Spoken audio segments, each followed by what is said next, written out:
च भव्यं च सर्वं यश्चाधितिष्ठति स्वर्यस्य च केवलं तस्मै ज्येष्ठाय ब्रह्मणे नमः।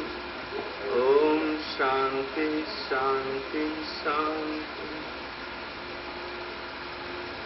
परम सम्मानीय मंच पर बैठे स्वामी अग्निव्रत जी, सभा के अध्यक्ष देवड़ा साहब, हमारे आत्मीय सहयोगी डॉक्टर आभास मित्रा, डॉक्टर AR राव, गोपाल सिंह साहब, सभी महानुभाव सज्जनों, आत्मर विद्यार्थी मित्रों,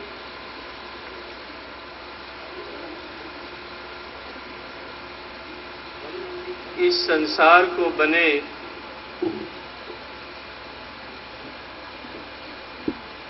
मैडम मैरी क्यूरी के मुताबिक लगभग 2 बिलियन ईयर्स 2 अरब बरस मानव जाति ने इस पृथ्वी पर अपना जन्म से लेकर कार्य प्रारंभ किया।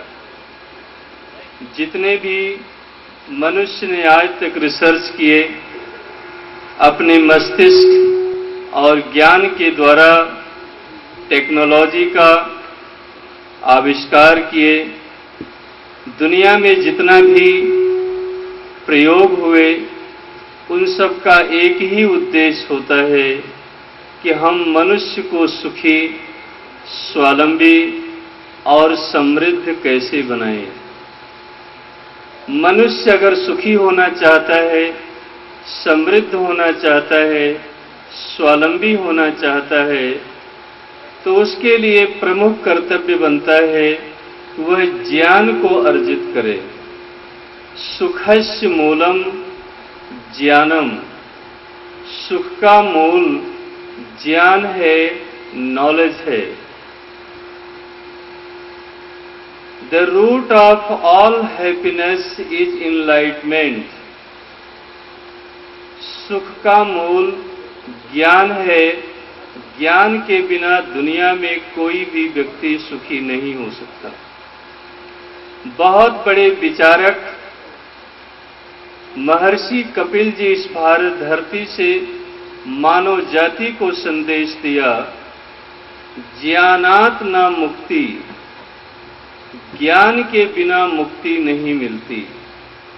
अगर आपको प्रॉब्लम में से मुक्ति चाहिए, टेंशन में से मुक्ति चाहिए, बीमारी में से मुक्ति चाहिए, गरीबी में से मुक्ति चाहिए, गुलामी में से मुक्ति चाहिए, अराजकता में से मुक्ति चाहिए, सब समस्याओं का समाधान अगर आपको चाहिए तो आपको ज्ञान अर्जित करना चाहिए।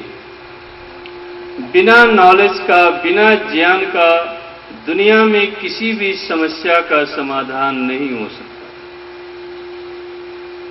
जिस जिस देश में, जिस जिस मनुष्य में, जिस वर्ग के अंदर ज्ञान रहा, नॉलेज है, वह लोग दुनिया में एम्पायर स्टैब्लिश किए। भारत के अंदर जब ज्ञान था, तब यहाँ के लोग दुनिया में काफी विकसित और समृद्ध थे।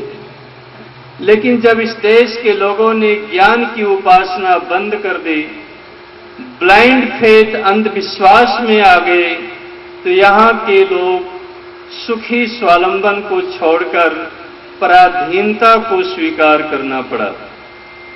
अरब के पास जब ज्ञान था, तो अरब के लोगों ने 600 वर्ष तक स्पेन में राज किया।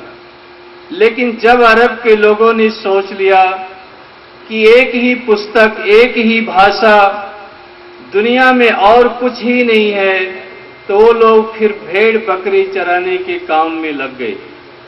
लेकिन जब उनके पास दौलत का खजाना निकल गया, डीजल, पेट्रोल और बसरा में पल्स की माइंस निकल गई, तो डीजल निकालना कुरान शरीफ में नहीं था, पेट्रोल कैसे निकाला जाए वो नहीं था, मोती को माइन से कैसे निकाला जाए टेक्नोलॉजी नहीं थी।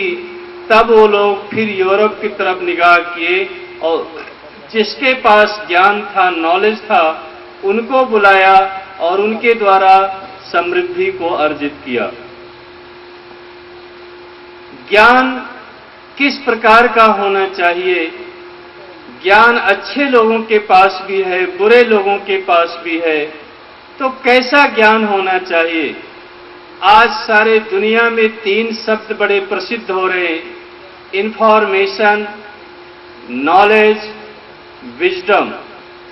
लेकिन यूनेस्को के जनरल सेक्रेटरी मिस्टर पालो फ्रेरे कहा करते थे, information is not knowledge, knowledge not wisdom.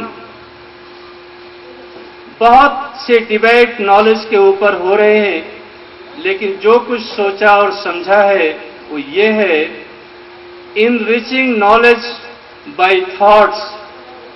मनुष्य को ज्ञान अर्जित करना चाहिए, वह ज्ञान विचार समृद्ध ज्ञान हो। मनुष्य के मस्तिष्क में विचार आया, माइकल फैराडे को, उन्होंने बिजली का आविष्कार कर दिया, इलेक्ट्रिसिटी पूरे दुनिया में पैदा कर दी। विचार अलेक्जेंडर ग्राहम के अंदर आया, टेलीकम्युनिकेशन का आविष्कार कर दिया। इसी तरह से विचार अलेक्जेंडर फ्लेमिंग को आया, उन्होंने पेनिसिलिन बनाकर मेडिसिन के क्षेत्र में क्रांति की। अर्थात मानव के मस्तिष्क में जिस जिस प्रकार के विचार आते गए, इंडस्ट्री के क्षेत्र में, टेक्नोलॉजी के क्षेत्र में, हेल्थ के क्षेत्र में मनुष्य विकसित होता गया। तो ज्ञान ऐसा होना चाहिए जो विचार से समृद्ध हो। विचार से जब युक्त ज्ञान होता है तो वह मनुष्य अपने अपने क्षेत्र में प्रगति करता है। स्कूल की शिक्षा, डिग्री लेना जिंदगी की सफलता नहीं है। जिंदगी की सफलता है जो क्षेत्र आपने चुना, उस क्षेत्र में फर्स्ट आने की कोशिश करना चाहिए। What your field you select, try to excel in it। आप अपने जीवन का जो क्षेत्र चुने हैं, उस क्षेत्र में आपको प्रथम फर्स्ट आना चाहिए। चाहे वो साइंस का क्षेत्र हो, चाहे इकोनॉमिक्स का क्षेत्र हो, चाहे पॉलिटिक्स का क्षेत्र हो, चाहे सोशल वर्कर का क्षेत्र हो, चाहे स्पिरिचुअल का क्षेत्र हो, जो भी क्षेत्र आपने, फार्मिंग का क्षेत्र हो, जो भी आपने क्षेत्र चुना है, उस क्षेत्र में कोशिश करना चाहिए कि आपको फर्स्ट, प्रथम आना चाहिए।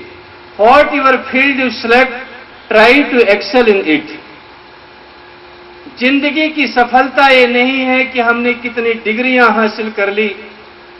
जिंदगी की सफलता है कि हम जिस क्षेत्र में कदम रखे हैं उसमें कितनी प्रगति कर ली। अभी आप लोगों ने 3-4 दिन पहले टेलीविजन में देखा होगा, एप्पल मोबाइल के बनाने वाले कितनी संघर्ष करके कितना अच्छा काम किया, उन्होंने अपने क्षेत्र में कितनी सफलता हासिल की। तो आप किसी भी क्षेत्र में जाइए, विचार जो आपके अंदर आते हैं, उस विचार को दुनिया का प्रथम बनाने की कोशिश करना चाहिए।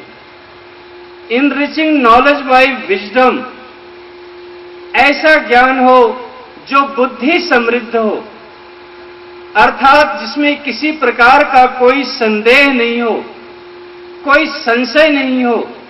अर्थात जो भी आपने रिसर्च किया, जो भी काम किया, आने वाली जनरेशन उस कार्य को प्रमाण के रूप में प्रस्तुत करे, जिसमें किसी भी प्रकार का कोई संदेह न हो, बुद्धि समृद्ध ज्ञान हो।